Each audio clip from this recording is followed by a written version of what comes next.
अगर इस बार दिवाली पर आप घर या कार खरीदने की सोच रहे हैं या घर का रेनोवेशन करवाना चाह रहे हैं या फिर पर्सनल लोन लेकर कोई महंगा खर्च करने की तैयारी में है तो महंगाई की मार के लिए तैयार हो जाइए, क्योंकि कई महीने की नरमी के बाद देश के सबसे बड़े बैंक यानी एसबीआई ने ब्याज दरों में वृद्धि की घोषणा की है।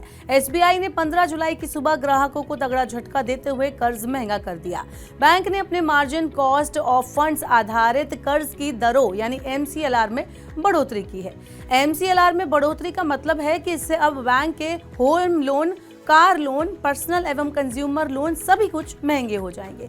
आइए इस वीडियो में जानते हैं कि एसबीआई कब से ब्याज दरें बढ़ाने जा रहा है, बढ़ोतरी कितनी हुई है, साथ ही ये भी जानेंगे कि अन्य बैंकों की क्या प्लानिंग है। Hello and welcome to money 9, मैं हूं मीनू शर्मा। चलिए शुरू करते हैं वीडियो में आगे का सफर। सबसे पहले एसबीआई की बढ़ोतरी पर गौर कर लेते हैं। एसबीआई ने एमसीएलआर में 10 बेसिस पॉइंट की बढ़ोतरी की है। इसे हम अपनी आम भाषा में 0.10% भी कह सकते हैं, यानी अब आपकी ब्याज दर में 0.10% की बढ़ोतरी हो जाएगी।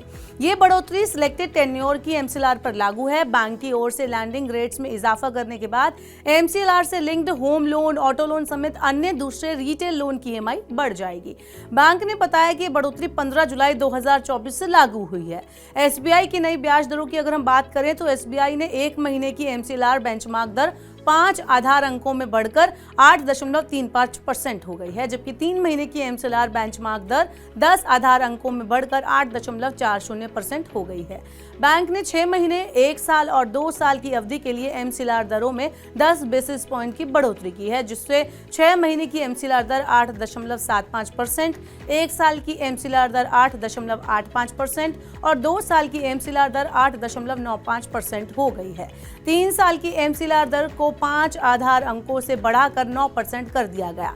अब सवाल उठता है कि जिस एमसीएलआर दर की हम बात कर रहे हैं वो आखिर है क्या? तो marginal cost of funds based landing rate वो न्यूनतम लैंडिंग रेट है जिससे नीचे बैंक को लोन देने की अनुमति नहीं होती है। इसका सीधा मतलब हुआ कि बैंक अब इस रेट से कम में लोन नहीं दे सकते। अब इसका असर भी जरा जान लेते हैं। तो पहली बात यह है कि अगर आपने फ्लोटिंग दर पर होम लोन ले रखा है तो आपको ज्यादा ईएमआई चुकानी होगी।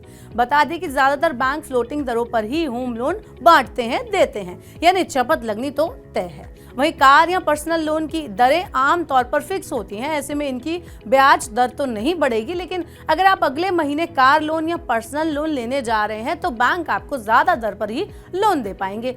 इसके साथ ही होम लोन भी महंगा हो जाएगा। अब जरा जान लेते हैं कि ब्याज की दरें कितनी बढ़ी हैं और आपकी जेब पर कितना असर पड़ा है। तो मान लीजिए एसबीआई से आपने 20 साल के लिए 30 लाख रुपए का लोन लिया, जो कि 1 साल के एमसीएलआर से लिंक्ड है। ब्याज दरों में बढ़ोतरी से पहले ब्याज दर 8.75% थी, जिस आधार पर आपके होम लोन की ईएमआई 26,511 रुपए थी। अब ब्याज दर 8.85 हो गई, तो इस तरह से आपके लोन की ईएमआई बढ़कर 26,703 रुपए हो जाएगी। तो ये तो हुई आपकी जेब की बात। अब इसका दूसरा पहलू भी समझ लेते हैं। हाल ही में रिजर्व बैंक की मौद्रिक समीक्षा बैठक में लोगों को कर्ज की दरें घटने की उम्मीद थी, लेकिन अब एसबीआई के फैसले के बाद ब्याज दरों में किसी भी कमी की उम्मीद लगभग खत्म हो गई है। अगर लंबे समय तक कम ब्याज दर के लिए इंतजार करना अब होगा।